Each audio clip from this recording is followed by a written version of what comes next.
장로님, 권사님, 집사님 이렇게 붙이셔서 저도 사랑합니다. 이렇게 인사를 좀 한번 나누시고 손도 잡아주시고 다독여 주시면 좋겠습니다. 하나님께서 사랑하시는 여러분, 저도 사랑합니다. 앞뒤 좌우로 풍성하게 은혜 나눠주시면 좋겠습니다.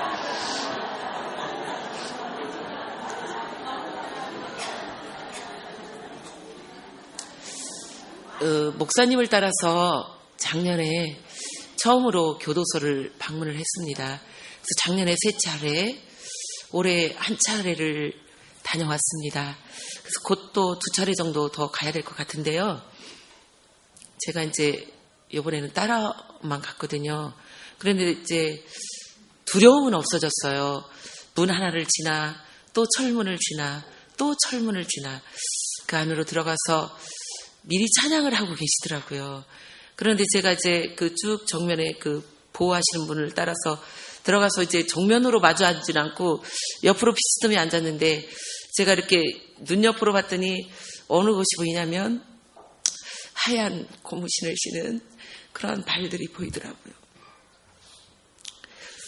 과연 저분들에게 어떤 설교를 할 수 있을까? 제가 참 마음이 짠하고 아프더라고요. 왜냐하면 제가 이제 제가 마음속으로 기도하면서 준비한 설교는 선한 목자를 한번 해보고 싶다. 예수님을 증거해야 되기 때문에 그렇게 했는데 어쩌면 그분들이 선한 목자와 같은 삶을 살다가 어떤 법에 저촉은 됐겠지만 그 삶의 현장에서 얼마나 애틋하게 몸부림치며 살다가 어려움에 이곳에 오셨을까. 그런 애절한 마음이 그러니까 모성애가 또 발동이 된 것 같습니다. 그래서 제가 참 짠하고 안쓰러운 마음이 있더라고요. 거기 교도소에서 보니까. 오늘 여기 계신 모든 분들 삶에 지치고 힘드신가요? 제가 일일이 가서 이렇게 안아드리고 싶은데요.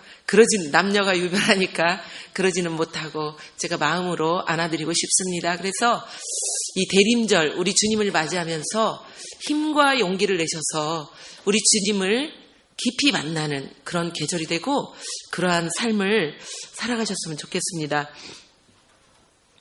오늘 읽은 요한 1서는 요한복음을 기록한 사도 요한 1, 2, 3서를 기록한 사도 요한입니다. 이 사도 요한은 사랑의 사도라는 별칭을 가지고 있지요. 그래서 오늘 본문부터 심상치 않습니다. 사랑하는 자들아 이렇게 호칭을 하고 있습니다.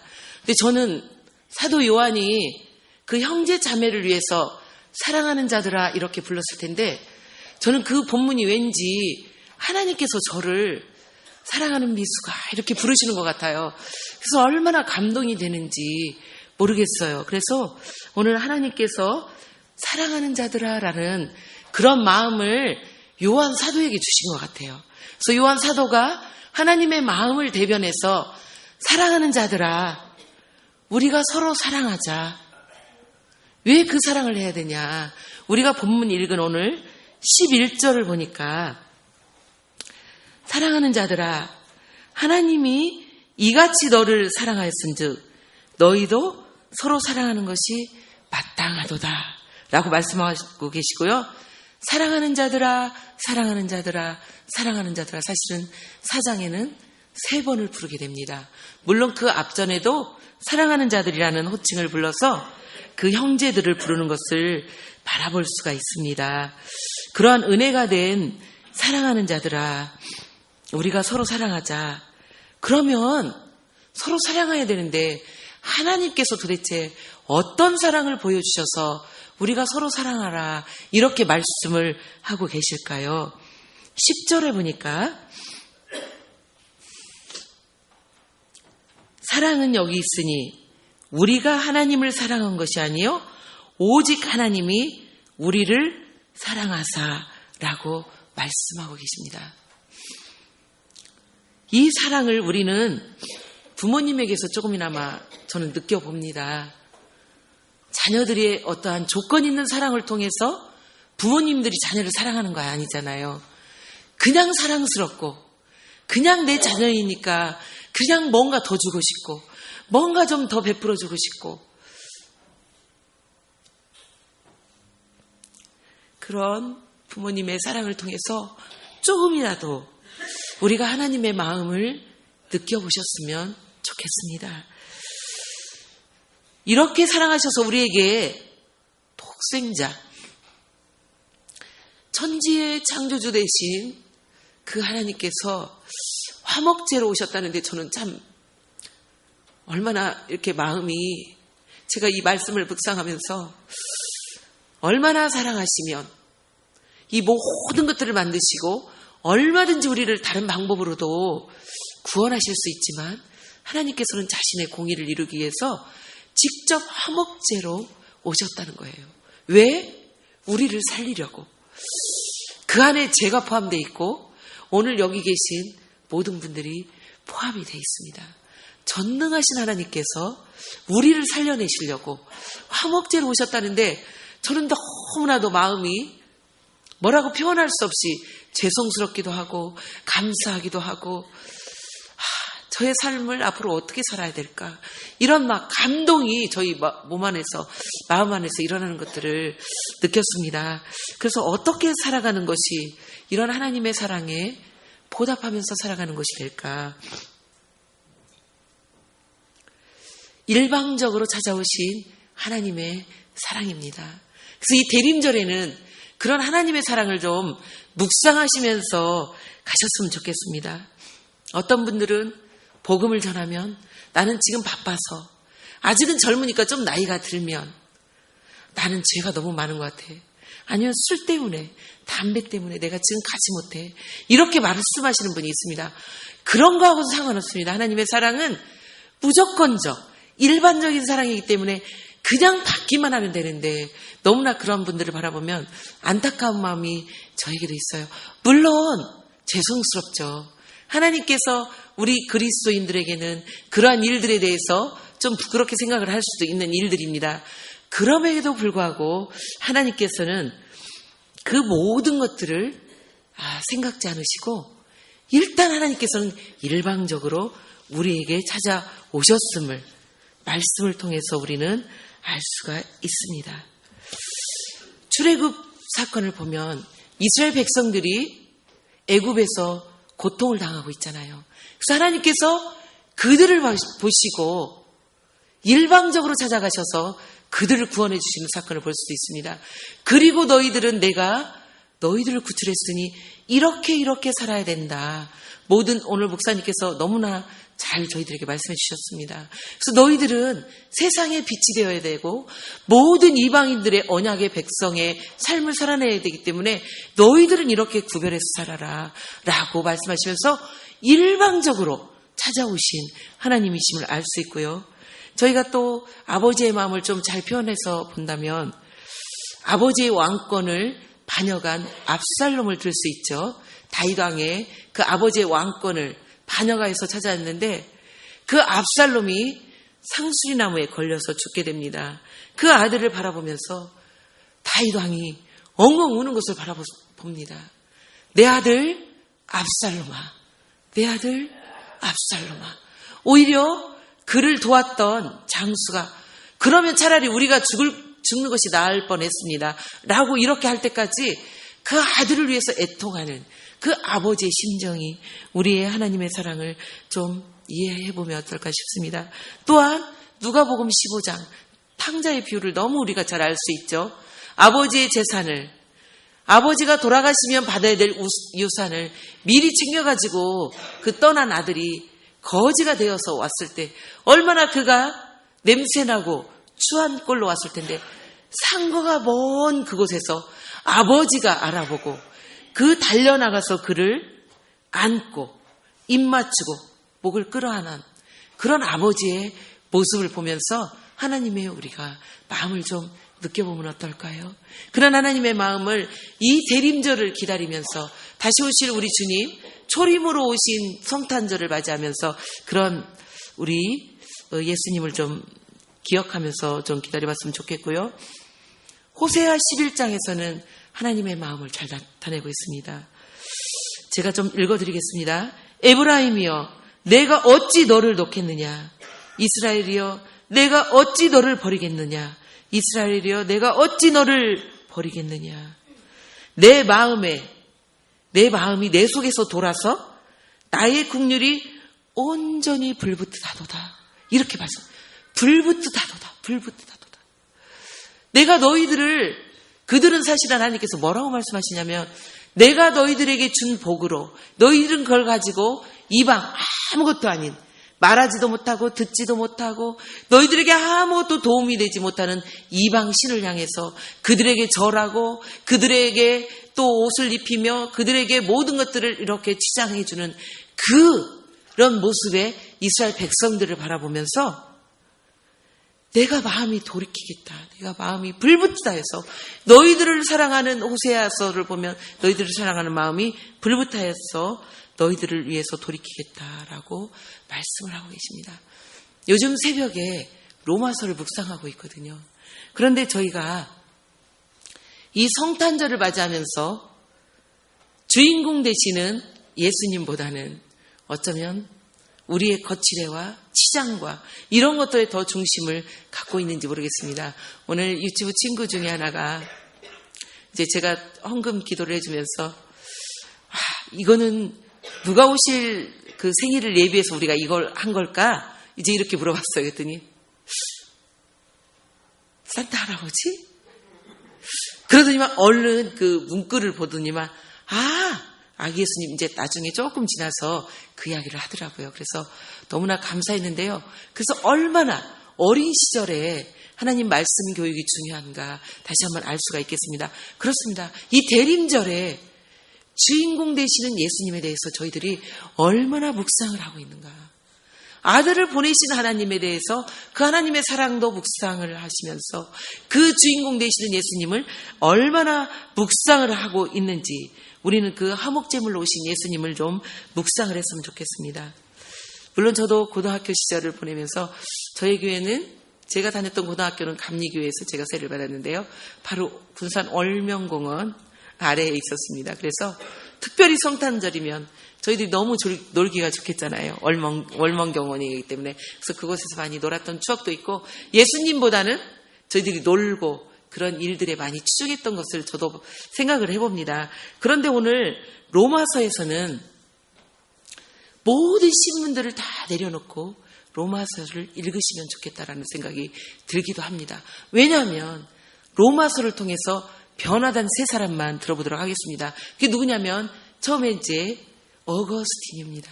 그 어거스틴은 사창가를 돌아다녔습니다.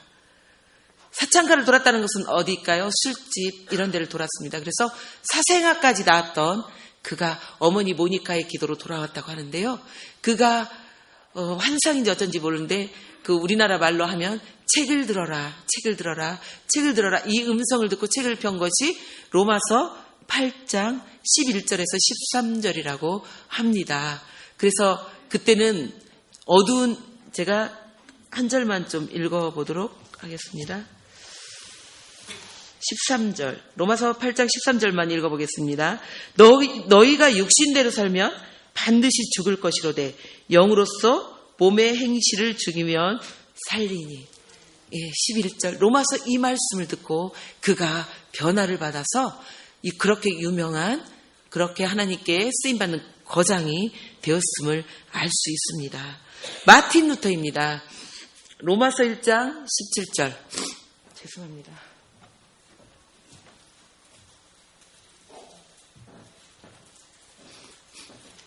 로마서 1장 17절. 오직 그가 너무나 방황했다고 합니다. 마틴 루터 역시. 그때 중세시대에는 행함으로 구원을 받는 그런 일들이 유행이 되어 있었기 때문에 고행과 기도와 자기의 어떤 노동 이런 가치들을 통해서 어떠한 그러한 고행을 통해서 어떤 경지에 이르는 그런 중세시대의 믿음을 감히 로마서 1장 17절을 읽고 그가 완전히 변화된 그 마틴 루터의 이야기가 또 로마서에 있고요. 감리교의 창시자 웨슬레 역시 로마서를 바라보면서 로마서를 읽으면서 이렇게 감리교를 창설했는데요. 그러면 로마서는 누구의 묵상의 말씀일까요? 사도 바울입니다. 사도 바울은 다메섹에서 예수님을 만났습니다. 예수님을 만나서 예수님을 만난 그 뒤로 그는 모든 것들을 배설물처럼 여기고 오로지 예수 그리스도 한 분을 향해서 갔던 사람입니다. 로마서는 사도 바울이 아직 로마서에 가보지도 못했지만 로마인들을, 유대교에 있는 로마인들을 향해서, 유대 기독교와 유대인들을 향해서 로마서를 쓰게 되었는데 오직 예수 그리스도의 믿음으로, 황제의 유앙겔리온, 황제의 깊은 소식이 아니라 예수 그리스도의 복음, 그 복음이 진짜 우리들을 살리는 생명의 복음임을 그들에게 알리기 위한 신령한 것을 그들에게 전하기 위해서 쓴 것이 바로 로마서가 되겠습니다. 그래서 로마서 앞쪽에 보면 사도 바울은 이제는 예수 그리스도의 종이 되겠다. 예수님의 복음을 전하는 예수 그리스도의 사도가 되겠다. 왜냐하면 자신이 이전에 깨닫지 못했던 엄마 뱃속에서부터 태정함을 입은 것들을 이제 깨달았기 때문에, 30세 이후에 깨달았기 때문에 이제는 모든 것들을, 명예와 모든 지위, 재물, 모든 것들을 버리고 이제는 예수님을 쫓기로 결단한 그 로마서를 통해서, 예수님을 만난 그 복음을 통해서 많은 사람들이 변화됨을 우리는 바라볼 수가 있습니다. 그래서 이 대림절을 기다리면서 우리에게 재물이 되어주시고 우리에게 생명이 되어주시는 예수님을 깊이 만나는 이런 대림절이 되셨으면 좋겠습니다. 세 번째로는 사도 요한은 우리에게 사랑을 해라. 오늘 11절입니다. 같이 한번 띄워주실 수 찾아보시면 더 좋겠고요. 요한일서 4장 11절 한번 같이 읽어보도록 하겠습니다. 사랑하는 자들아, 하나님이 이같이 우리를 사랑하셨은즉 우리도 서로 사랑하는 것이 마땅하도다 라고 말씀하고 계십니다. 우리가 피차, 사랑의 빛 외에는 아무것도 지지 말자라고 고린도에서는 고린도전서를 통해서 말씀을 하고 계십니다. 아까 하나님께서 호세아서를 통해서 그 가슴의 중심이 불붙는 것 같은 사랑을 또 어디에서 볼 수 있냐면, 요셉이 자기 형제들을 바라보면서 용서의 마음 있죠.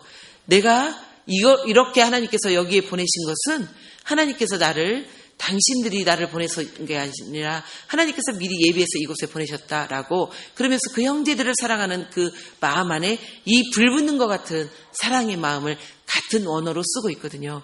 그래서 우리가 사랑을 해야 되는데 어떠한 마음으로 사랑을 해야 되냐?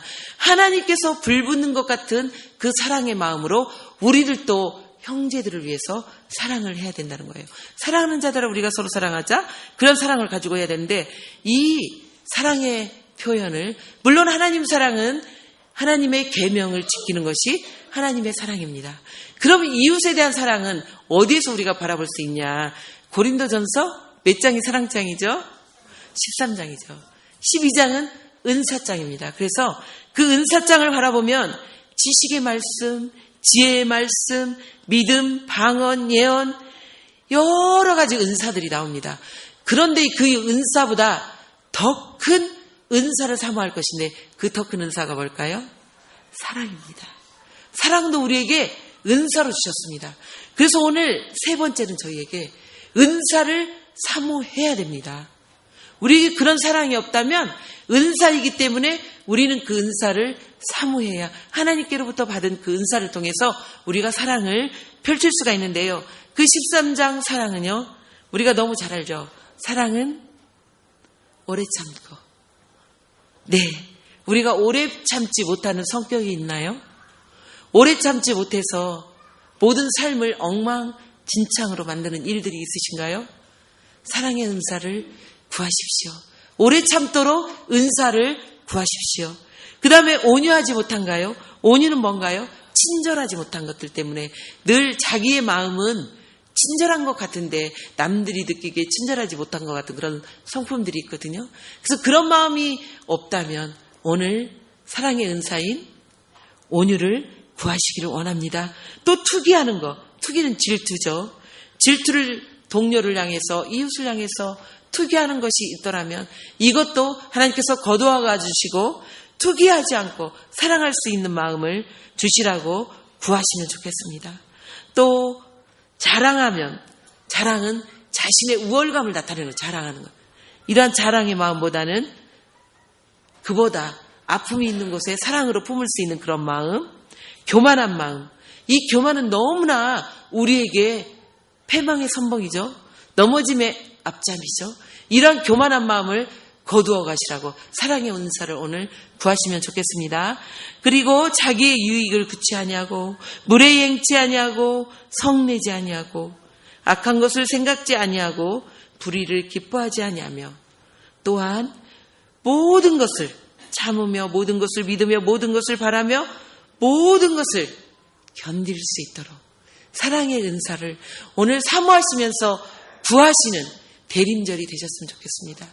그래서 자기 안에 있는 모든 것들을 우리 주님 예수 그리스도 때문에 우리 하나님께서 사랑하시는 그 사랑 때문에 이 모든 것들을 내려놓을 수 있는 그러한 사랑의 은사를 주시라고 기도하시는 그런 대림절이 되셨으면 좋겠고요. 우리에게 생명 주신 예수님 때문에 마지막에 모든 것을 참으며 모든 것을 믿으며 모든 것을 바라며 모든 것을 견디는 저희들의 삶이 되었으면 좋겠습니다. 그래서 사랑은 언제까지 떨어지지 아니하며 예언도 그치고 방언도 그치고 지식도 패하지만 믿음, 소망, 사랑 이 세 가지는 항상 있을 것인데 우리 주님이 다시 오시는 그날까지 사랑은 제일은 사랑이 됩니다. 그래서 이 사랑의 은사를 구하셔서 우리들을 통해서 이 하나님 나라가 확장되는 일에 저희들이 모두 쓰임받는 오늘 우리 모두가 되어지기를 주님의 이름으로 간절히 소망합니다. 기도하겠습니다.